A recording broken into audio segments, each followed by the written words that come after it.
अस्सलाम वालेकुम स्टूडेंट्स। आज का हमारा लेक्चर जो हमने लास्ट लेक्चर क्लास में टॉपिक स्टार्ट किया था क्रोमेटोग्राफी, उसकी कंटिन्यूएशन में है।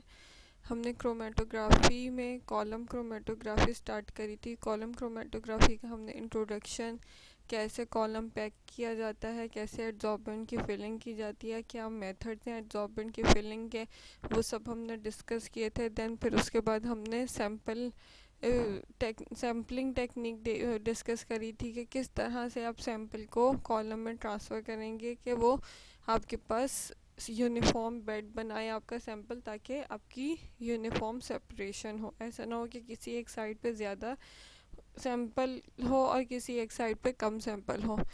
देन सैंपल के बाद हमने मोबाइल फेस को डिस्कस किया था कि मोबाइल फेस का क्या लेवल होना चाहिए। वो हमेशा सैंपल के लेवल से, जहाँ तक सैंपल एंड हो रहा है उसके हेड से ऊपर हमेशा मोबाइल फेस का लेवल रहे, ताकि कंटिन्यूस मोबाइल फेस का फ्लो रहे और आपके पास बीच में कहीं ड्राई एरिया ना आए कि मोबाइल फेस का फ्लो ख़राब हो और सेपरेशन आपकी ख़राब हो। नेक्स्ट अब हमारे पास टॉपिक है, वो है detection and recovery of the compounds by visual examination of the column. सबसे पहले तो हमारे पास आता है कि विजुअली हम अपनी नेकेड आई से कॉलम की एग्जामिनेशन करें और उसमें जो डिफरेंट बैंड्स बने हैं, बैंड्स क्या होते हैं, जो डिफरेंट कलर्स के एरियाज आ जाते हैं। अगर आप प्रीवियस लेक्चर में जो हमने स्लाइड देखी थी वो देखें, दीज आर द बैंड्स। ये क्या है, ये डिफरेंट बैंड्स हैं। मिक्सचर आपने ये अप्लाई किया था, देन मोबाइल फिर जैसे जैसे ट्रैवल होकर नीचे आया तो पहले ये मिक्सचर साथ में आया, मिक्सचर में से कलर्स अलग अलग हुए और देन कलर्स अलग अलग होने का मतलब है कि अलग अलग कंपाउंड हुए। इस मिक्सचर में बहुत सारे कंपाउंड थे। जब ये ट्रैवल करके नीचे आया, अलग अलग कलर्स में डिफरेंट बैंड्स बन गए। इसका मतलब है this is a A compound, this is a B compound. both are compound have different partition coefficient value और absorbing capacity with the mobile phase, तो इस वजह से ये separate हुए on the travelling of solvent that was the mobile phase for the column।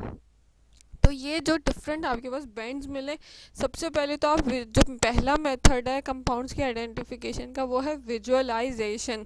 यानी कि आप अपनी नेकेड आई से कॉलम को विजुअलाइज कीजिए और अलग अलग कलर के जो बैंड्स बने हैं उनको आइडेंटिफाई करके आप उससे अपने कंपाउंड्स को आइडेंटिफाई कर सकते हैं। फॉर एग्जांपल, अगर if bands are colored, then we can detect the component visually if color of the component is known।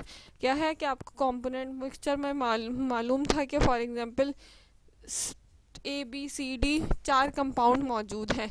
अब उसमें से B का कलर रेड आना है, C का कलर ग्रीन आना है, A and D colourless compound है।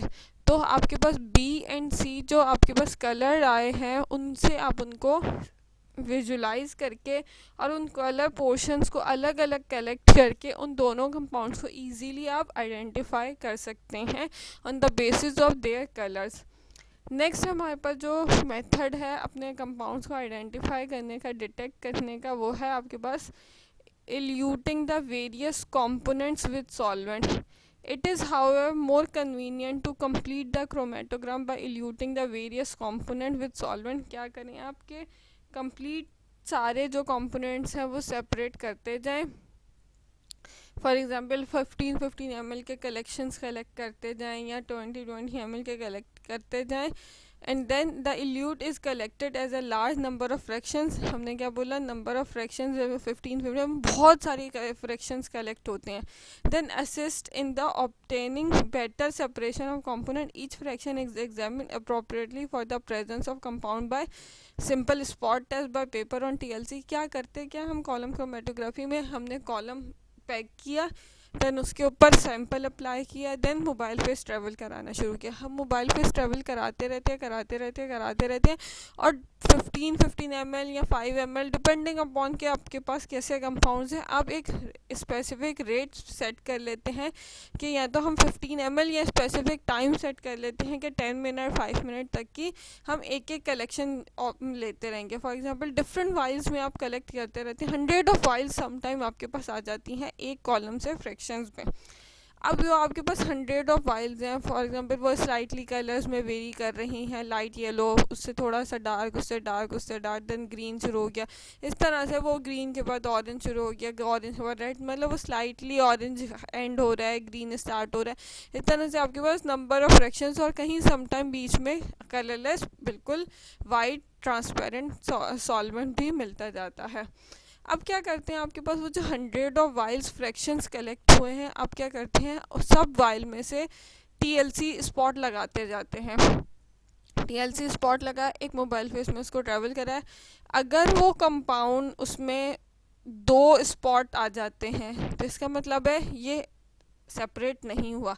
लेकिन अगर उस फ्रैक्शन में सिंगल स्पॉट आता है तो इसका मतलब है इस फ्रैक्शन में एक सिंगल कंपाउंड है।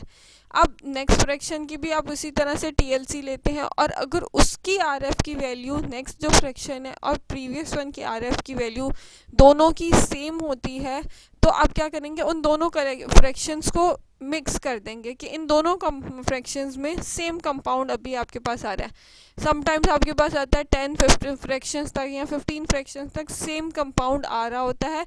अब सबके टीएलसी से देखते देखते देखते जैसे जैसे जहाँ पे उनका same spot, same RF retention factor की वैल्यू सेम आती जा रही है, अब उन सारे फ्रैक्शंस को एड ऑन करते जाते हैं। उससे क्या होता है, लास्ट में आपके पास कंप्लीट क्वांटिटी सिंगल कंपाउंड की अचीव हो जाती है by examining their TLC. Accurate method होता है, कोई इम्प्योरिटी के चांसेस नहीं होते, कोई एरर के चांसेस नहीं होते अनटिल एंड अनलेस कि आप टीएलसी सही से परफॉर्म ना करें। ये तो आपके पास पहला तरीका है कॉलम की डिटेक्शन, और सॉरी टीएलसी वाला कॉलम की, जब आप वेरियस कंपोनेंट को सॉल्वेंट को कंप्लीट फ्लो आउट करके चेक करें।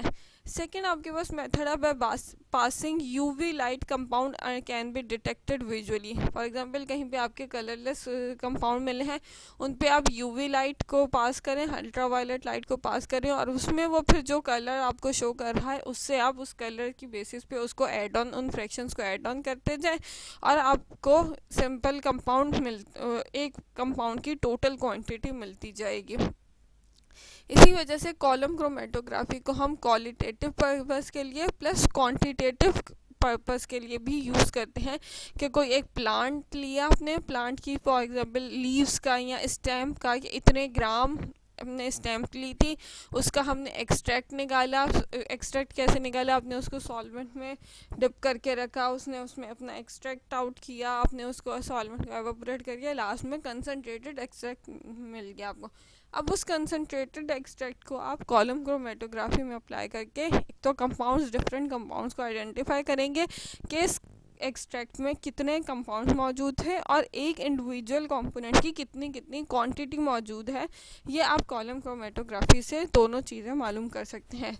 लास्ट आपके पास जो मेथड है वो है बाय एडिशन ऑफ रिएजेंट्स, यानी कि कोई सा भी एक रिएजेंट, यानी कि आयोडीन चैम्बर में आप आयोडीन, या जो हमने लास्ट टाइम टीएलसी में डिफरेंट रिएजेंट्स पढ़े थे, उन रिएजेंट्स की एडिशन की मदद से आप अपने जो फ्रैक्शंस हैं उनको आइडेंटिफाई करेंगे, और जहाँ सेम फ्रैक्शंस अचीव होते जा रहे हैं उनको ऐड ऑन करके लास्ट में उसकी क्वांटिटेटिव डिटर्मिनेशन परफॉर्म कर सकते हैं क्वालिटेटिव डिटर्मिनेशन के साथ साथ। इसके अलावा कौन से मेथड्स हैं, वो हैं मेजरिंग चेंजेस इन पीएच। आप फ्रैक्शंस की पीएच को उसकी चेंजेस को मॉनिटर करके मालूम कर सकते हैं। Conductivity, refractive index, ultraviolet absorption, fluorescent for quinine, जैसे क्विनिन मॉलिक्यूल्स हैं उनमें उनकी फ्लोरेसेंट एब्जॉर्प्शन को ले सकते हैं। Adding fluorescence to the adsorbent and then viewing the column. आपके पास क्या किया कि आपका कॉलम पूरा आपने ट्रैवल करवा लिया, उसमें डिफरेंट बैंड्स आ गए और उसके ऊपर आपने फ्लोरेसेंस ऐड कर दिया उस एड्जॉर्बेंट के ऊपर, तो आपका कॉलम क्या हो गया, जो कलरलेस कंपाउंड होते हैं वो कलर्ड कंपाउंड में कन्वर्ट हो जाते हैं under UV light. The background will fluorescent except in those areas where chemicals are present and they will appear as dark band. क्या होगा कि जहाँ जहाँ पे केमिकल्स यानी कि आपके कंपाउंड मौजूद होंगे वो जगह डार्क बैंड आती जाएगी, और जिस जगह पे केमिकल यानी कंपाउंड नहीं होगा कोई, वो फ्लोरेसेंट करके फ्लोरेसेंट लाइट पास ऑन करेगा on under the presence of UV light. Adding dimethyl amino एज़ोबीन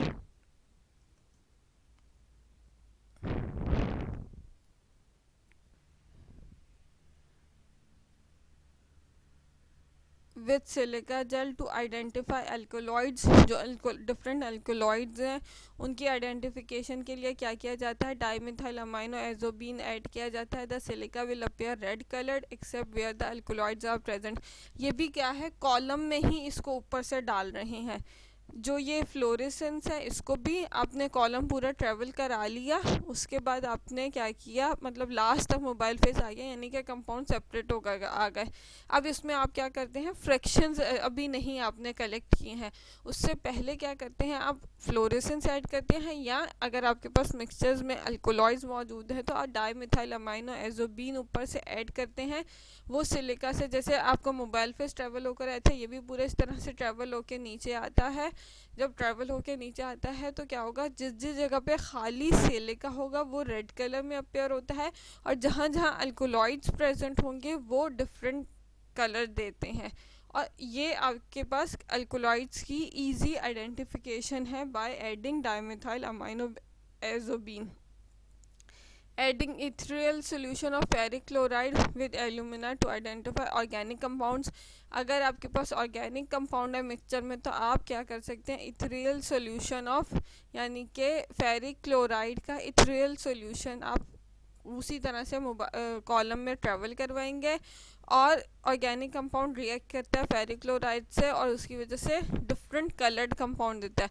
ferric chloride का आपको याद होगा, आप उसमें भी टेस्ट करते थे फर्स्ट ईयर ऑर्गेनिक केमिस्ट्री में भी, आइडेंटिफाई करने के लिए कंपाउंड्स में, उसमें भी फेरिक क्लोराइड का टेस्ट करते थे, और ये बहुत ऑथेंटिक टेस्ट होता था कि अगर जो भी कंपाउंड फेरिक क्लोराइड से रिएक्ट करके जो कलर देता है और वो ही कलर आपका आ जाता है, तो ये जैसे कंफर्मेटरी टेस्ट के तौर पे फेरिक क्लोराइड का टेस्ट इस्तेमाल हो रहा होता है ऑर्गेनिक कंपाउंड्स के आइडेंटिफिकेशन के लिए। तो आप क्या करते हैं, ethereal solution of ferric chloride ऊपर से फ्लो करवाते हैं मोबाइल फेस के साथ, मोबाइल फेस का पूरा ट्रेवल होकर आ गया नीचे, उसके बाद आप फेरिक क्लोराइड वाले सॉल्यूशन ऊपर से डालेंगे, वो भी ट्रेवल होकर गुजर कर आएगा।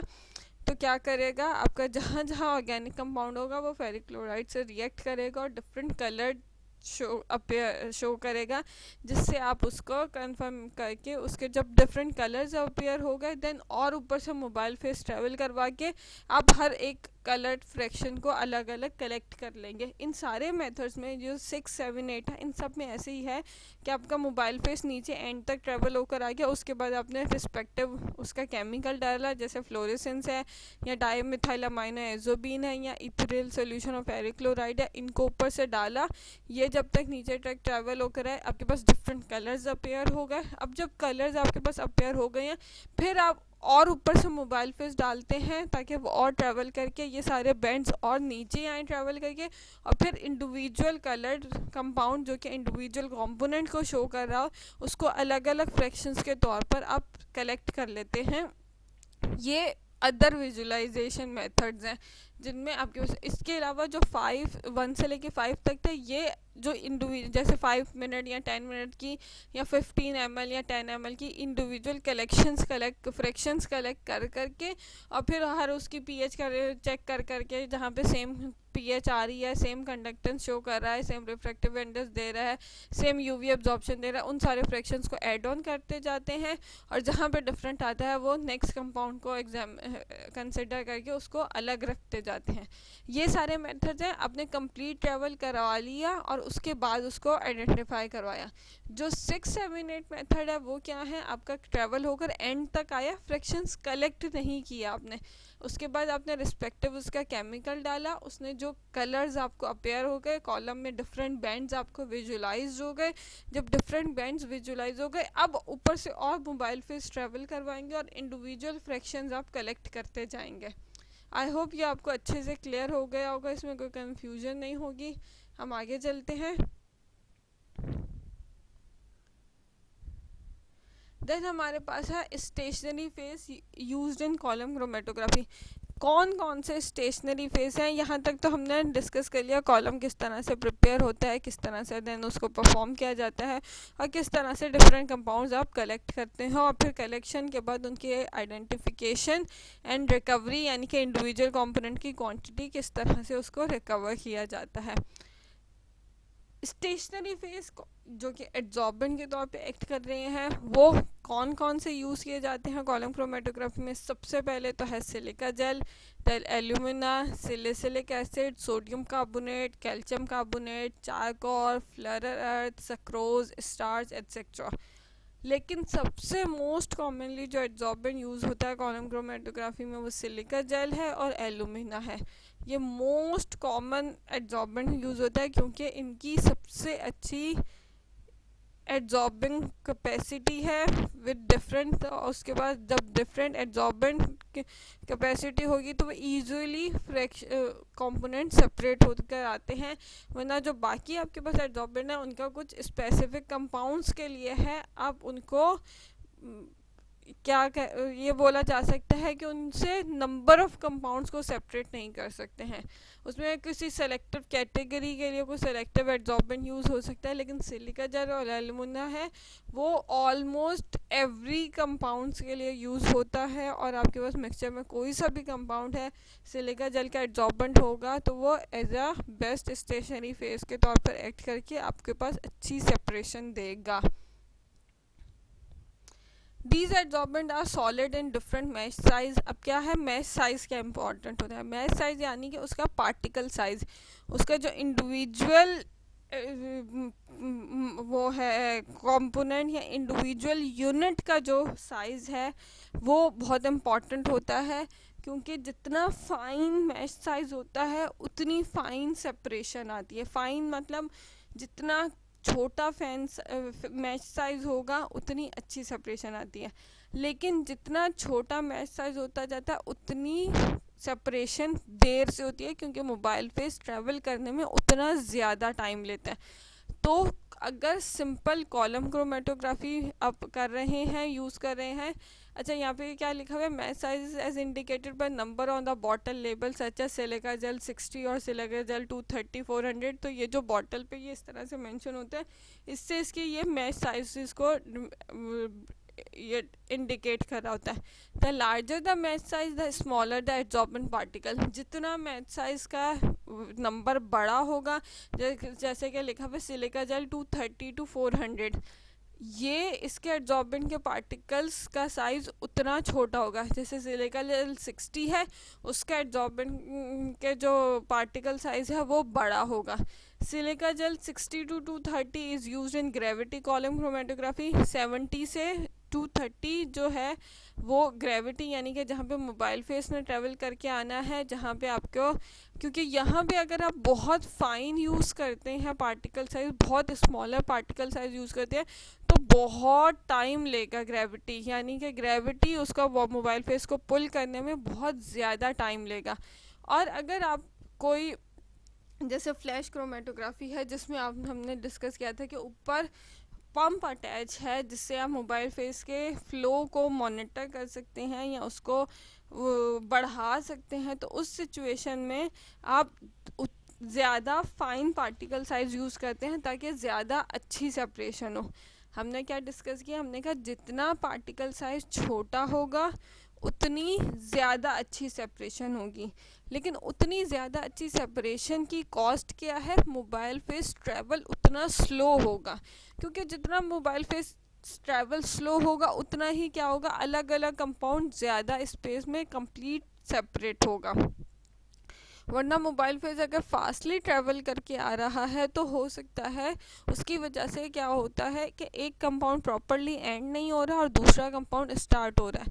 तो इस तरह से आपके पास जब आप ग्रेविटी कॉलम क्रोमेटोग्राफी, अच्छा अब उसमें ये भी इम्पॉर्टेंट है, अब ये कहें कि जी फिर हम ग्रेविटी में छोटा साइज़ क्यों यूज़ करें, भले टाइम ज़्यादा हो, सेपरेशन तो अच्छी हो, लेकिन वो भी आपके लिए कन्वीनियंट नहीं होता। हम हमेशा हर मेथड में रिस्क वर्सेस बेनिफिट रेशो, मतलब कहाँ पे हमें क्या बेस्ट अचीव हो रहा है। फॉर एग्जांपल ठीक है, टाइम, अगर टाइम फॉर एग्जांपल 2-2 हफ्ते कॉलम चल रहे, और इनफैक्ट चलता है कॉलम किस तरह से कि 2-2 हफ्ते कॉलम में लगा हुआ है, सेपरेशन हो रही है, सुबह से आके उसको ट्रैवल करवाना स्टार्ट किया जाता है, रात तक वो ट्रैवल करता रहता है।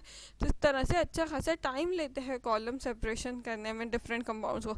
तो अगर बहुत फाइन पार्टिकल साइज होगा तो उतना ज़्यादा टाइम लगेगा। अगर आपके पास कंपाउंड कोई ऐसे मिक्सचर में कोई कंपाउंड है ही नहीं ऐसे कि जो इतना क्लोज रिटेंशन फैक्टर दें या इतना क्लोज उनकी एब्जॉर्बेंट कैपेसिटी हो, तो आपको ज़रूरत नहीं है ना कि इतना फाइन पार्टिकल साइज करके फजूल में अपना टाइम बढ़ाने की। जिनका अच्छा खासा सेपरेटेड रिटेंशन फैक्टर है, सेपरेटेड एब्जॉर्बेंट वो है, उनमें डिफरेंस अच्छा खासा है, तो उसमें आप लार्जर पार्टिकल साइज का एब्जॉर्बेंट यूज़ करें और क्या है, जल्दी आपके पास सेपरेशन हो जाएगी, जल्दी आपका प्रोसीजर कंप्लीट हो जाएगा।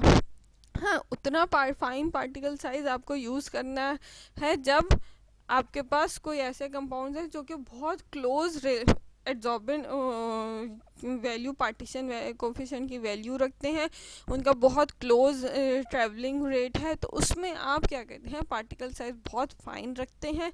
पार्टिकल साइज बहुत फाइन रखेंगे तो क्या होगा, मोबाइल फेस ट्रैवल करने में टाइम लेगा। मोबाइल फेस ट्रैवलिंग को कैसे एडजस्ट किया जा सकता है, फ्लैश क्रोमेटोग्राफी में, यानी कि ऊपर पंप अटैच कर दिया जाए, तो आप मोबाइल फेस की ट्रैवलिंग को भी मॉनिटर एडजस्ट कर लेंगे और आपके पास अच्छी सेपरेशन होकर भी आ जाएगी। तो इस तरह से आपने अपना जो डिसएडवांटेज था उसको पंप लगा के उसको एडजस्ट करके अपने बेस्ट ऑप्टिमाइज टेक्निक अचीव कर ली, और यही फ्लैश क्रोमेटोग्राफी आगे चल के HPLC हाई प्रेशर या हाई परफॉर्मेंस लिक्विड क्रोमेटोग्राफी में कन्वर्ट हुई, जिसमें पंप के साथ साथ आखिर में डिटेक्टर भी अटैच हो गया, ताकि आपके पास जो जो कंपाउंड सेपरेट होकर आ रहे हैं वो डिटेक्टर में ही जाके, यानी कि मशीन में ही जाके, बजाय इसके कि आप इंडिविजुअल कलेक्शन कलेक्ट करते जाएं और देन डिफरेंट टेक्निक्स आप अप्लाई करें और देन फिर उन कंपाउंड्स को आइडेंटिफाई करें, तो वो उसमें डिटेक्टर साथ ही अटैच हो गया, जिसमें आपके पास ultraviolet visible detector, UV detector है अटैच हो गया, या रिफ्रैक्टिव इंडेक्स डिटेक्टर अटैच होता है। कुछ HPLC सिस्टम्स में दोनों अटैच होते हैं, कुछ में UV होता है, कुछ में IR होता है, डिपेंडिंग कि आपको किस तरह की एनालिसिस रिक्वायर्ड है अपनी इंडस्ट्री में। वो डिटेक्टर अटैच हो गया, कॉलम से पास ऑन हो के डिटेक्टर में जाएगा, पंप से वैसे ही आएगा, मोबाइल फेस पंप करेगा, कॉलम से पास ऑन कराएगा, कॉलम से पास ऑन कराने के बाद डिटेक्टर में जाएगा, डिटेक्टर उसको डिटेक्ट कर लेगा, क्योंकि मेजॉरिटी कंपाउंड क्या है, अल्ट्रावायलेट विजिबल रीजन में अब्जॉर्प्शन दे रहे होते हैं। Different absorber individual component different absorption देगा, लैम्डा मैक्स की वैल्यू देगा, उससे आप उसको आइडेंटिफाई कर देंगे। लेकिन समटाइम आपके पास कुछ कंपाउंड्स होते हैं जो कि UV एक्टिव नहीं है, अल्ट्रावायलेट विजिबल रीजन में नहीं देते, तो फिर वो रिफ्रैक्टिव इंडेक्स के थ्रू आप उनको, यानी कि रिफ्रैक्टिव इंडेक्स को भी तो आपको पता है कि वो फिंगरप्रिंट प्रॉपर्टी होती है, यानी कि हर कंपाउंड का रिफ्रैक्टिव इंडेक्स डिफरेंट होगा। तो अगर वो UV एक्टिव नहीं है तो फिर आप रिफ्रैक्टिव इंडेक्स डिटेक्टर अपना ऑन कर लेते हैं कि आपका कंपोनेंट कॉलम से पास हो गया, रिफ्रैक्टिव इंडेक्स डिटेक्टर में जाए और रिफ्रैक्टिव इंडेक्स उसकी वहाँ पे मेजर हो जाए और आप उसको इंडिविजुअल अलग अलग कंपाउंड्स आप कलेक्ट कर लें। ये कॉलम क्रोमेटोग्राफी की ही एडवांस टेक्निक है, जिसमें आपके पास और थोड़े मैकेनिकल इंस्ट्रूमेंट अटैच हो करने की वजह से आपके पास अच्छी और सेपरेशन, हाई लेवल की सेपरेशन आप अचीव कर ली आपने कॉलम। उसमें क्या है, बहुत फाइन पार्टिकल साइज का आपका एब्जॉर्बेंट होता है, जिससे आपकी सेपरेशन बहुत अच्छी हो गई, तो आपका पंप की पावर बहुत आपने बढ़ा ली, पंप की पावर बढ़ा ली, क्योंकि फ्लैश में जो क्रोमेटोग्राफी उसमें तो लो टू मीडियम प्रेशर के पंप यूज़ कर रहे होते हैं, लेकिन आपके पास जब HPLC आप यूज़ करें उसमें एब्जॉर्बेंट का पार्टिकल साइज बहुत छोटा ही है, तो आपने क्या किया, पंप की कैपेसिटी बहुत बड़ी, हाई प्रेशर पंप की, हाई परफॉर्मेंस लिक्विड क्रोमेटो क्रोमेटोग्राफी का नाम ही इंडिकेट कर रहा है कि उसमें हाई कैपेसिटी का पंप अटैच हुआ। हाई कैपेसिटी के पंप के अटैचमेंट की वजह से बहुत फाइन पार्टिकल साइज से भी आपका मोबाइल फेस ट्रेवल करके गया, आपके कंपाउंड्स को सेपरेट किया। सेपरेट करने के बाद डिटेक्टर में चला गया और डिटेक्टर से वो डायरेक्ट आपको उसकी डिटेक्शन होके, बजाय इसके कि आप इंडिविजुअल कलेक्ट करते और देन उनको आइडेंटिफाई करते, तो ईजी वे हो गया कि डिटेक्टर ने आपको डिटेक्ट करके रिजल्ट शीट प्रोड्यूस करके दे दी और जस्ट आपने उसको रीड आउट करना है और आपकी एनालिसिस पूरी हो गई। जो कॉलम क्रोमेटोग्राफी महीनों लेती थी, वही काम घंटों में होने लग गया HPLC में। लेकिन क्या है, अभी भी पहली प्रायोरिटी कॉलम क्रोमेटोग्राफी ही होती है, ताकि आपके पास एक इनिशियल, क्योंकि हम अपने मोबाइल फेस क्या ट्रैवल करवाना है, ऐसे तो नहीं है। देखिए कॉलम HPLC जहाँ ठीक है बहुत एडवांटेज दिया, तो बहुत एक्सपेंसिव टेक्निक भी है। HPLC में अब हर किसी का मोबाइल फेस नहीं ट्रैवल करवा सकते हैं। बहुत फाइन बिल्कुल प्योर मोबाइल फेस उसके लिए उसके सॉल्वेंट्स यूज़ होते हैं जो कि बहुत महंगे हैं। Then electricity, then skilled person, उसके बाद कॉलम बहुत महंगे महंगे 85,000, इतने महंगे महंगे कॉलम्स आ रहे होते हैं। तो आप ऐसे नहीं कि कुछ भी उठा के उसमें ट्रैवल करवा दें और अगर वो उसमें से पास ऑन नहीं होगा तो ब्लॉक हो जाएगा, कॉलम बेकार हो गया, मतलब और इसके पूरी मतलब आपका मेथड ख़राब हो गया। तो इसलिए पहली फर्स्ट बेसलाइन एनालिसिस आप कॉलम से करके एक बेसिक आइडिया ले लेते हैं कि इस मिक्सचर में ये कंपाउंड्स मौजूद हैं और वो प्रोबेबली इस मोबाइल फेस में इस रेशो में उनकी, जैसे आपके पास हमने कहा था कि पहले आइसोक्रेटिक सिस्टम के आपने सिंगल मोबाइल फेस ट्रेवल कराया, देन ग्रेडियंट सिस्टम, उसमें मिक्सचर मतलब उसकी पोलैरिटी के रेशो चेंज करते गए, तो आपने उससे एक बेसिक, क्योंकि इसमें क्या है आपका कॉलम आपने खुद पैक किया है, वो ब्लॉक भी हो जाएगा तो कोई मसला नहीं है, आप नया एब्जॉर्बेंट भर के नया कॉलम पैक कर लेंगे। लेकिन वहाँ पे वो जो कॉलम HPLC का कॉलम है वो खुल नहीं सकता है। वो अगर एक दफ़ा ब्लॉक हुआ, एब्जॉर्बेंट उसमें एक दफ़ा फिल होता है, एक पार्टिकल साइज का फिल होता है, वो एक दफ़ा ख़राब हुआ, एक दफ़ा ब्लॉक हुआ, उसके बाद कॉलम बेकार है। कॉलम बजा उसकी बहुत उसकी वॉशिंग के तरीके हैं, बहुत उसमें एक एक्स्ट्रा मतलब हेक्टिक चीज़ है। फिर भी उसका जब आप बहुत जब एग्रेसिव सॉल्वेंट्स यूज़ करके उसको वॉश करते हैं, उसमें जो ब्लॉकेज आई थी उसको रिमूव करते हैं, तो क्या करते हैं उसकी वजह से आपका जो यूनिफॉर्म बेड है वो डिस्टर्ब होता है। सिलिका का जो एड्जॉर्बेंट का यूनिफॉर्म बेड आपने अचीव किया हुआ है कॉलम में HPLC में, वो एग्रेसिव सॉल्वेंट यूज़ करने की वजह से वो बेड डिस्टर्ब होता है। जब बेड डिस्टर्ब हुआ तो ऑब्वियसली आपकी सेपरेशन भी डिस्टर्ब होती है। तो इस वजह से आपके पास कॉलम क्रोमेटोग्राफी में जब आपकी उसकी एडवांस HPLC है, उसको फर्स्ट गो में आप नहीं इस्तेमाल करते। पहले बेसिक आइडिया आप कॉलम क्रोमेटोग्राफी से ही अचीव कर लेते हैं, देन ताकि आपकी सिस्टम को कोई नुकसान ना पहुंचे, जो HPLC सिस्टम है उसको नुकसान ना पहुंचे, और साथ साथ में आपके पास आपकी कॉस्ट भी ना ख़राब हो, ताकि आपके पास इकोनॉमिकल भी मेथड रहे। क्योंकि देखिए अगर आप रिसर्च पर्पस से कर रहे हैं या इंडस्ट्री पर्पस से भी करें, तो कॉस्ट इफेक्टिव टेक्निक बहुत इंपॉर्टेंट पैरामीटर होता है किसी भी मेथड या किसी भी प्रोसीजर में। फॉर ऐसे बिला वजह आप कभी भी किसी मेथड की कॉस्ट बढ़ा दें सिर्फ इसलिए कि हम मतलब हमारा वो टाइम ना इतना ज़्यादा यूज़ हो, तो ये बहुत अच्छी अप्रोच नहीं होती है किसी भी रिसर्च या किसी भी इंडस्ट्री के लिए। आप अपना टाइम एक्सपेंड करें, अपना टाइम स्पेंड करें, आप उसका बेसिक आइडिया लगाएं, बेसिक आइडिया के बाद आप उसके हाई परफॉर्मेंस उस पर जाएं, उस पर अच्छी सेपरेशन अचीव करके वो क्या होगा, कंफर्मेटरी मेथड हो जाएगा, यूवी पे जाएगा या रिफ्रैक्टिव इंडेक्स डिटेक्टर में जाएगा, बिल्कुल कंफर्म आपके पास एनालिसिस की रिपोर्ट आ जाएगी। देन फिर आप उसको बाकी डिफरेंट और फर्दर टेक्निक से उसकी फर्दर करेक्टराइजेशन करवा सकते हैं, उसका मास मालूम कर सकते हैं, NMR मालूम कर सकते हैं, उसका IR ले सकते हैं। तो ये डिफरेंट जो टेक्निक्स आप अचीव करेंगे वो इस सेपरेशन के बाद अचीव करें उसको परफॉर्म करेंगे। मोबाइल फेस कॉमनली कौन कौन से यूज़ होते हैं कॉलम क्रोमेटोग्राफी में? डिफरेंट सॉल्वेंट यूज़ होते हैं, जिसमें पेट्रोलियम ईथर है, कार्बन टेट्राक्लोराइड है, क्लोरोफॉर्म है, एसीटोन है, बेंजीन है, टॉलिन है, वाटर है, पायरेटिन है। अच्छा, मोबाइल फेस का आपको याद होगा, हमने जब टीएलसी कर रहे थे तो उसमें एक स्टेन ट्राइंगल डिस्कस किया था, जिसकी बेसिस पे आप अपने कंपाउंड्स की अगर आपको नेचर मौजूद है, मालूम है, तो आप मोबाइल फेस प्रेडिक्ट कर सकते हैं कि ये मोबाइल फेस यूज़ करते हैं इतनी पोलैरिटी के रेशो में, तो आपके पास सेपरेशन हो जाएगी। लेकिन अगर आपके पास कोई बिल्कुल नया एक्सट्रैक्ट है, आपको उसमें कंपाउंड्स की नेचर नहीं मालूम, तो फिर hit and trial extreme non polar से स्टार्ट करके आप ग्रेजुअली आइसोक्रेटिक से ग्रेडियंट सिस्टम में जाते हैं और देन आप अपनी सेपरेशन अचीव करते हैं। Choice of an eluting solvent is very important for the successful separation of a mixture of chemical compound. Polar solvent elute polar molecule more rapidly and vice versa, यानी कि like dissolve like का phenomena है। अगर आपका compound polar है और आप polar solvent use करते हैं तो वो उसमें जल्दी डिजॉल्व होगा और जल्दी इल्यूट आउट होंगे, और नॉन पोलर है तो नॉन पोलर सॉल्वेंट है तो आपके उसकी बेसिस पे वो जल्दी इल्यूट आउट होंगे। इल्यूट आउट होना, बाहर निकलना, यानी कि कॉलम से सेपरेट होकर बाहर निकलना।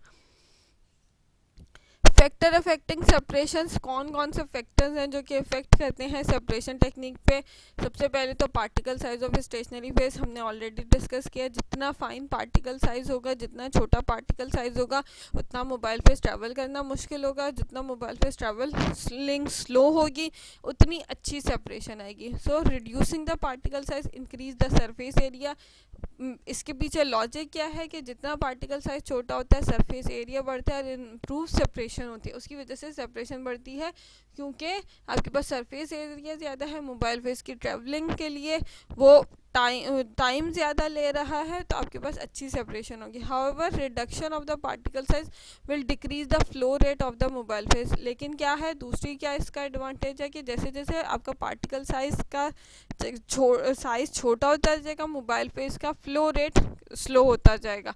तो उसको एडजस्ट करने के लिए हमने पम्प्स यूज़ कर लिए। तो ये आपका फैक्टर्स है जो कि इफेक्ट करते हैं सेपरेशन को।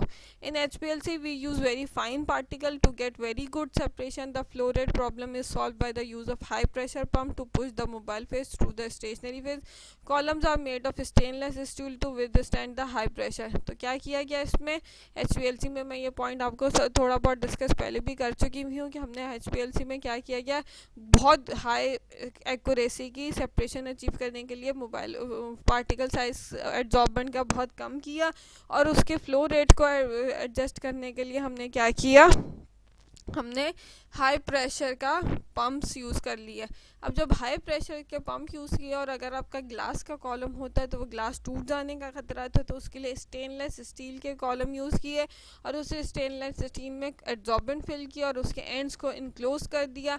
वो कॉलम एक दफ़ा पैक्ड होता है, वो बार बार पैक नहीं किया जा सकता। जैसे कॉलम क्रोमेटोग्राफी ग्लास कॉलम होता है, उसमें तो आप एड्जॉर्बेंट अलग different adsorbent different match sizes के डिपेंडिंग अपॉन योर मेथड आप हर दफ़ा नया कॉलम पैक कर सकते हैं। लेकिन ये HPLC के कॉलम ये खुल के रीपैक नहीं होते, ये जस्ट एक दफ़ा पैक होते हैं। उनका एक दफ़ा यूनिफॉर्म बेड बनता है और उसके बाद वो सेपरेशन के लिए यूज़ होते हैं। इसीलिए वो बहुत महंगे होते हैं, क्योंकि बहुत फाइन पार्टिकल साइज होता है और उनका ब्लॉकेज या उनके कॉलम का बेड ना ख़राब हो, उसके लिए बहुत ज़रूरी है कि आप आपकी बेसिक आपकी नॉलेज आपके मेथड की, आपके पास आपके कंपोनेंट्स की बहुत अच्छी होनी चाहिए, ताकि आपका ब्लॉकेज ना हो जाए आपके स्टेशनरी फेस में जो कि कॉलम है। Adsorbent activity, the choice of the suitable adsorbent is very important. जैसे कि सिलिका जेल यूज़ होगा, एल्यूमिना यूज़ होगा या अदर देन दैट, तो वो भी बहुत इंपॉर्टेंट है आपके पास कि आपके पास एड्जॉर्बिंग कैपेसिटी कैसी है आपके स्टेशनरी फेस की, तो वो भी इफेक्ट करती है आपकी सेपरेशन टेक्निक पे। देन आपके पास है uniformity of the packing of the column, यानी कि कितनी अच्छे से यूनिफॉर्मली पैक्ड हुआ हुआ कॉलम, उसका जो बेड है वो कितना अच्छा है। If the stationary phase is not packed uniformly then the bed will be irregular, यानी कि किसी एक साइड पे ज़्यादा एब्जॉर्बमेंट है, किसी एक साइड पे कम है, तो यूनिफॉर्म स्ट्रेट लाइन के बेड्स नहीं मिलेंगे। आपके पास बेड्स भी क्या मिलेंगे, कर्व मिलेंगे, और आपके पास अच्छी सेपरेशन नहीं होगी। उसकी वजह से क्या होगा, इरेगुलर बेड्स बनेंगे और resulting in a poor separation. Next आपके पास कंसंट्रेशन ऑफ द मिक्सचर, यानी कि the proper ratio between sample to be separated and the amount of stationary phase is very important. यानी कि आपका कितना, अगर टू मच सैंपल है तो फॉर एग्जांपल 10 कंपोनेंट्स हैं या 15 कंपोनेंट्स, और कॉलम की हाइट जो लेंथ है वो सिर्फ 10 सेंटीमीटर है या 20 सेंटीमीटर है या 1 फीट है। 1 फीट तो खैर बहुत ज़्यादा हो जाएगा। कॉलम की लेंथ जो होती है वो इतनी होती है जैसे आपके हैंड से आर्म, मिड आर्म तक की, या आपकी मतलब बहुत छोटी हाई कॉलम की लेंथ होती है। तो आपके पास अगर टू मच कंपोनेंट्स है मिक्सचर की कंसंट्रेशन, यानी कि उसमें बहुत सारे कंपोनेंट हैं, तो वो बहुत क्लोजली ट्रैवल करेंगे। जब बहुत क्लोजली ट्रैवल करेंगे तो पुअर सेपरेशन होगी। तो इसलिए मिक्सचर में भी आपके पास उसकी कंसंट्रेशन भी इम्पॉर्टेंट पॉइंट है इन फैक्टर्स फॉर द सेपरेशन, कि आपके पास पुअर सेपरेशन होगी या गुड सेपरेशन होगी। मोबाइल फेस की वजह से कौन कौन से फैक्टर्स होते हैं, selection of the proper mobile face, जैसे पता है आपकी पोलैरिटी पर डिपेंड कर रहा है, अब उसने ट्रैवल करके जाना है। तो अगर मोबाइल फेस अगर आप सही सेलेक्ट नहीं करते तो आपकी सेपरेशन नहीं होगी। Very polar mobile phase will wash out all the component without any separation. On the other hand very non polar mobile phase will result in broad band and poor separation. बिल्कुल जो polar है तो आपका compound, क्योंकि आपका stationery face non polar है, वो complete सारे उसके मिक्सचर में कंपोनेंट्स को सारों को डिज़ोल्व करेगा और इस एक साथ इल्यूट आउट हो जाएगा। और अगर एक्सट्रीम नॉन पोलर होगा तो बहुत लंबा ब्रॉड बैंड आएगा, यानी कि वो आहिस्ता आहिस्ता उसमें से होगा, और मतलब ब्रॉड बैंड मतलब बहुत देर तक कॉलम में एक ही बैंड चलता जा रहा है, तो वो रिटेंशन फैक्टर या पार्टीशन कोफिशिएंट में डिफरेंस क्रिएट नहीं हो पाएगा, तो कंपाउंड सेपरेट नहीं हो पाएंगे। तो इसलिए आपके पास आप पोलर नॉन पोलर का मिक्सचर यूज़ करते हैं ताकि आपके पास अच्छी बेड के साथ सेपरेशन हो जाए। रेट ऑफ फ्लो, जितना फ्लो करेगा, बहुत तेज़ फ्लो करेगा तो सबको एक साथ फ्लैश आउट करके जाएगा, बहुत स्लो फ्लो करेगा तो बहुत लंबे ब्रॉडर बैंड्स जो है वो अचीव होंगे। तो slow flow rate usually resulted in तो क्या है, मॉडरेट फ्लो रेट होना चाहिए ताकि आपके पास बेटर सेपरेशन नैरो बैंड्स के साथ अचीव हो। कंसिस्टेंसी ऑफ द फ्लो, मैंने पहले भी डिस्कस किया था कि कंसिस्टेंसी लाजमी है। ऐसा नहीं होना चाहिए कि आपका मोबाइल फेस का लेवल आपके जो सैंपल अप्लाई की है उसके हेड से, यानी कि उसकी हाइट से नीचे आ जाए, वो हमेशा ऊपर ही रहना चाहिए ताकि कंसिस्टेंसी से आपका मोबाइल फेस फ्लो करे। Mobile phase during the whole experiment give better separation. ऐसा नहीं हो कि मोबाइल फेस ट्रैवल करके आधे कॉलम तक आ गया, ऊपर मोबाइल फेस और ट्रैवल करने के लिए नहीं था, देन बाद में फिर मोबाइल फेस डाला, तो बीच में जो पूरा जितना गैप आएगा जहाँ पे मोबाइल फेस नहीं था, वो पूरा एरिया क्या करेगा, पुअर सेपरेशन देगा। तो ये बहुत इंपॉर्टेंट पॉइंट है, consistency of flow rate, rate of flow rate and selection of proper mobile face. Column की वजह से क्या क्या फैक्टर्स होते हैं, कॉलम डायमेंशन, कि जितना ब्रॉड कॉलम होगा increasing the length of the column improve separation, however usually lead to slower flow rate. Column जितना लंबा है उतनी अच्छी सेपरेशन तो होगी, लेकिन फ्लो रेट उतना कम हो जाएगा, तो ये कॉलम डायमेंशन कहलाती है। Column temperature, increasing the temperature usually reduce the absorption power of the stationary phase and increase the elution speed.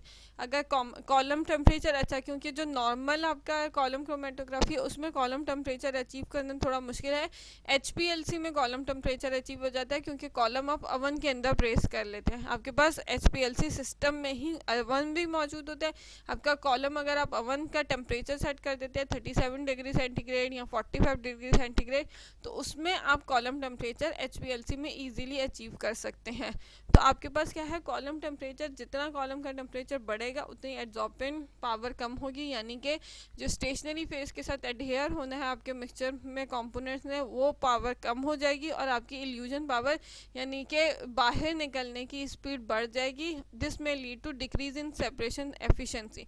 उसकी वजह से आपकी सेपरेशन एफिशिएंसी हो सकता है कि मिक्स होकर निकल रहे हो।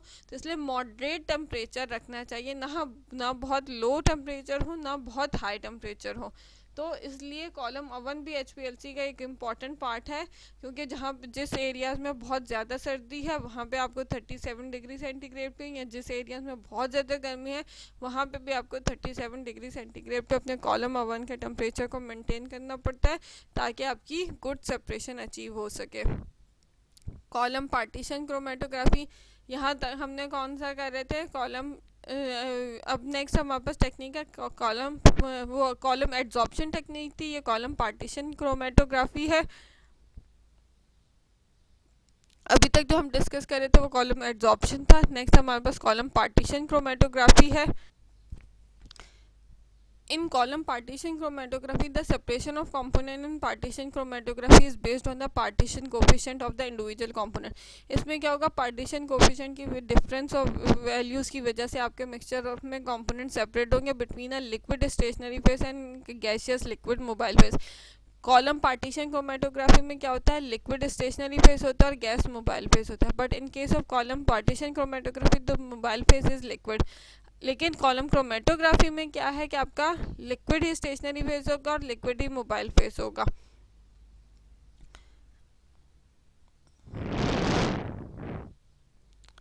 पार्टीशन क्रोमेटोग्राफी में be conducted in either of two ways, या तो नॉर्मल फेस में हो सकती है या रिवर्स फेस में हो सकती है। नॉर्मल फेस में क्या होगा, स्टेशनरी फेस आपका पोलर और मोबाइल फेस नॉन पोलर होगा, जबकि रिवर्स फेस में क्या होगा, स्टेशनरी फेस नॉन पोलर और मोबाइल फेस पोलर होता है। रिवर्स फेस HPLC भी हमारे पास होती है, जिसमें एब्जॉर्बिंग पावर में उसमें भी ये होता है कि आपका स्टेशनरी फेस नॉन पोलर हो जाता है और मोबाइल फेस पोलर हो जाता है, वो रिवर्स फेस कहलाता है। कंपाउंड इल्यूटेंट फर्स्ट, इस नॉर्मल फेस में नॉन पोलर पहले सेपरेट होंगे और रिवर्स फेस में पोलर पहले सेपरेट होते हैं। Compound eluted last, polar last में सेपरेट होंगे नॉर्मल फेस में, रिवर्स फेस में non polar. Example of stationary phase, normal phase की सिलिका जेल है, रिवर्स फेस के लिए C18 कार्बन 8 बॉन्डेड फेसेस। ये कॉलम के नाम है जिसमें carbon 8 C18 column C8 bonded phases, ये उनकी बॉन्डिंग कैपेसिटी को कहते हुए उनके नाम दिए गए हैं। फ्रीक्वेंटली यूज नॉर्मल फेस किस में यूज़र होता है, कॉलम क्रोमेटोग्राफी और TLC वगैरह में। HPLC में हाई प्रेशर लिक्विड क्रोमेटोग्राफी या हाई परफॉर्मेंस लिक्विड क्रोमेटोग्राफी, उसमें रिवर्स फेस यूज़ किया जाता है और आपके पास सेपरेशन अचीव की जाती है with better separation abilities. Stationary phase in partition column chromatography, solid material are used solely as a thin layer of to support the liquid stationary phase. क्या किया जाता है कि आपके पास solid material यूज़ किया जाता है to support thin layer of liquid stationary phase. Usually the liquid used as stationary phase is polar in nature, वो polar in nature होते हैं। For example, water or aqueous buffer solution may be used as stationary phase. Silica gel is the most convenient supporting material for the liquid stationary phase. Silica gel की जो adsorbent था उसकी support दी जाती है as a solid support, और उसके ऊपर polar solvent होगा जो कि एज अ स्टेशनरी फेस के तौर पर एक्ट करेगा। और उसमें पोलर में जो एग्जांपल है वो है वाटर या एक्वस बफर्स की, जो कि सिलिका जेल जो सॉलिड की बेस है उसके ऊपर वो लिक्विड स्टेशनरी फेस के तौर पे एक्ट करेंगे। Because it is capable of retaining considerable volume of liquid face, वो वॉल्यूम फेस को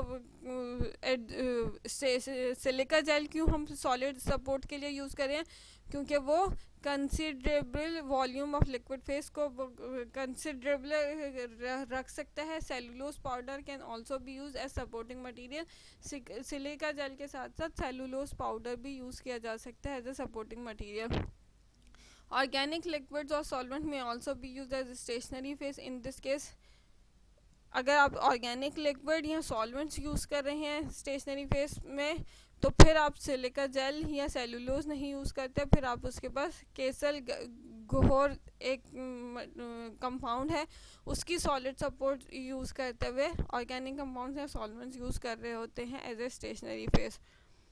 मोबाइल फेस में the solvent system which is use for the column adsorption chromatography में also be use for partition column. जो mobile phase आपके पास adsorption के लिए use होते हैं वो पार्टीशन कॉलम क्रोमेटोग्राफी के लिए यूज होते हैं। रिवर्स फेस C18 कॉलम जो मैं आपको बता रही थी वो क्या है, octadecyl carbon chain is bonded with, ये ऑक्टाडेकाइल कार्बन चेन होगी आपके पास। अगर मैं ये यहाँ से हटाऊँ तो ये आपको स्ट्रक्चर दिखेगा। Reverse face C18, C8, C4 and more, ये आपके पास क्या है, कार्बन 18 ऑक्टाडेटाइल कार्बन चेन। ये यहाँ पे जिस जगह पे ये R है ये इस जगह पे C18 अगर कॉलम है तो आपको इस जगह पे क्या होगी, ऑक्टाडेकाइल कार्बन चेन अटैच होंगी। और अगर नॉर्मल फेस है तो इस जगह पे सिलिका की ही बेसिक बेस है, जो उसके ऊपर आपके पास क्या है, जो लिक्विड मोबाइल फेस है वो इस तरह से नॉर्मल फेस होगा तो आपके पास क्या होगी, R की प्लेसेस पे हाइड्रोजन्स होंगे। C18 कॉलम अगर आप समझें तो क्या है, वो है ऑक्टाडेकाइल कार्बन चेन। ये स्ट्रक्चर है आपके पास, बेसिक स्ट्रक्चर है जिसमें इस पोजीशन पे क्या है, अगर ऑक्टाडेकाइल कार्बन चेन्स मौजूद हैं तो आपके पास वो क्या कहलाएंगी, वो रिवर्स फेस का स्टेशनरी फेस कहलाएगा। और अगर इन जगहों पे हाइड्रोजन मौजूद हैं तो वो क्या कहलाएंगे, नॉर्मल फेस का स्टेशनरी फेस कहलाएगा। ये ऑक्टाडेकाइल कार्बन चेन अटैच होने because of steric effect not all of the hydroxyl group of silica are derivatize by the ODS। इसमें सारे सिलिका के वो नहीं यूज़ हो सकते स्टेरिक इफेक्ट की वजह से, तो हमने वो किया। So the remainder are reacted with trimethyl silane in a process called capping to reduce absorption effect. आपके पास क्या होता है, ट्राईमिथाइल सीलेन की खैर इसको इतनी डिटेल आपको कॉलम पैकिंग की इतनी है, बस आप ये देखें कि C18 कॉलम में ऑक्टाडेकाइल कार्बन चेन मौजूद होती है तो आपके पास वो रिवर्स फेस में होगा। और अगर आपके पास हाइड्रोजन मौजूद होंगे सीलेन के साथ तो आपके पास क्या होगा, वो नॉर्मल फेस कहलाएगा। इसकी वो पैकिंग को इतना ज़्यादा आप लोगों का एरिया नहीं है उसको इतना डिस्कस करने के लिए, वो थोड़ा आप लोगों के लिए मुश्किल हो जाएगा। तो बस आप यहाँ तक रखिए कि C18 में ऑक्टाडेकाइल कार्बन चेन होगी और वो रिवर्स फेस में होगा, और नॉर्मल फेस में उसकी प्लेसेस पे हाइड्रोजन्स होंगे सिलिन के साथ। एडवांटेजेस और डिसएडवांटेजेस देख लेते हैं कॉलम क्रोमेटोग्राफी के। कॉलम क्रोमेटोग्राफी का सबसे बेसिक एडवांटेजेस है over most other chromatography technique because it can be use to separate and purify substantial quantities of component from a mixture. Quantity को सेपरेट और प्योरीफाई कर सकते हैं आपके पास सब्सटेंशियल क्वांटिटीज़, यानी कि अच्छी खासी क्वांटिटीज़ मिक्सचर में मल्टीपल कंपोनेंट्स को इजीली सेपरेट और प्योरीफाई कर सकते हैं। डिसएडवांटेज अगर आप देखें तो हाँ, पैकिंग कॉलम की करना तो उसमें टेक्निकल स्किल रिक्वायर्ड है कि उसमें यूनिफॉर्म बेड अचीव हो, उसमें कोई एयर स्पेसेस ना आ जाए, वॉइड्स ना क्रिएट हो जाए। The technique is time consuming, time लेता है, ट्रैवल करता है। ग्रेविटी में तो और ज़्यादा टाइम लेता है, फ्लैश में चलो थोड़ा टाइम कम हो जाता है, लेकिन ग्रेविटी कॉलम क्रोमेटोग्राफी में ज़्यादा टाइम लेता है। मुश्किल है, larger sample utilising gravity column chromatography technique require large amount of solvent बहुत ज़्यादा यूज़ होता है। कांस्टेंट अटेंशन चाहिए आपको एक्सपेरिमेंट परफॉर्म करने में, क्योंकि ऐसा कि आपको फॉर एग्जांपल फ्रैक्शंस कलेक्ट करने हैं तो 15 ml आपको कंटिन्यूस वहाँ पे बैठा रहना पड़ता है कि भाई 15 ml अब हो गए, अब मैं इसको वाइल चेंज करूँ, दूसरी वाइल लगाऊँ, क्योंकि कोई रोबोटिक सिस्टम तो है नहीं कि वो वाइल उठाएगा और दूसरी लगा देगा। आपको मैनुअली परफॉर्म करना है तो कांस्टेंट अटेंशन चाहिए, बहुत थका देने वाला काम है। जब कॉलम अगर किसी ने लगाया हुआ हो बहुत मुश्किल होता है, बहुत अटेंशन रिक्वायर्ड होती है कॉलम को। Collection vessels must be frequently changed and solvent should be added consistently। क्या जो जिनमें आप फ्रैक्शंस क्रिएट कलेक्ट करने हैं वो कॉन्स्टेंटली चेंज करनी होती है। ऊपर से मोबाइल फेस थोड़े थोड़े टाइम के बाद डालना होता है, तो काफ़ी थका देने वाला टाइम कंज्यूमिंग काम होता है।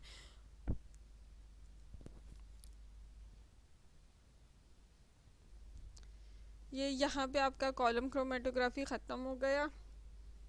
आई होप आपको ये अच्छे से क्लियर हो जाएगा। HPLC मैंने आप लोगों को अलग से कवर नहीं करवाया, वो इसी में साथ साथ में मैंने आपको पूरा डिस्कस कर दिया है कि आपके पास उसमें क्या है, पूरा सेम कॉलम क्रोमेटोग्राफी वाली ही टेक्निक है। जस्ट क्या है, उसमें मैकेनिकल और इंस्ट्रूमेंट्स अटैच हो गए, जैसे पंप अटैच हो गया, ओवन आ गया। उसके बाद आपके पास कॉलम स्टेनलेस स्टील में चला गया जिसमें बहुत फाइन एब्जॉर्बेंट फिल हो गया। देन कॉलम से पास ऑन हो गया आपका जो मटेरियल है मिक्सचर सॉल्वेंट में डिजॉल्व, वो डिटेक्टर में जाएगा। डिटेक्टर में अल्ट्रावायलेट या रिफ्रैक्टिव इंडेक्स डिटेक्ट होते हैं। अल्ट्रावायलेट आप टेक्निक ऑलरेडी पढ़ चुके हुए हैं, रिफ्रैक्टिव इंडेक्स भी आप लोगों ने ऑलरेडी फिजिक्स में किया हुआ है इंटर में। तो वो सब डिटेक्टर्स की डिटेल या इंडिविजुअल बताने की ज़रूरत, क्योंकि पंप भी क्या होता है उसने जस्ट आपको मतलब इंडिविजुअल उसको कुछ ऐसा अलग से डिस्कस करने की मुझे ज़रूरत नहीं लग रही, क्योंकि वो अगर ये आपको सही से समझ आए तो वो जस्ट उसमें क्या है, मैकेनिकल एस्पेक्ट थोड़ा और ऐड किया है, इंस्ट्रूमेंटल एस्पेक्ट ऐड किया है, और आपको high pressure performance liquid chromatography achieve हो गई। सेपरेशन आपके मिक्सचर्स में कंपाउंड्स की अचीव हो गई और एक्यूरेसी के साथ अचीव हो गई। यहाँ पे आपका ये क्रोमेटोग्राफी का टॉपिक ख़त्म हुआ। आई होप आपको इसमें कोई क्यूरी नहीं होगी। अगर कोई क्यूरी हो तो आप मुझसे पूछ लें, मैं आपके क्यूरी को आंसर कर दूँगी। Thank you very much. That's all for today's lecture.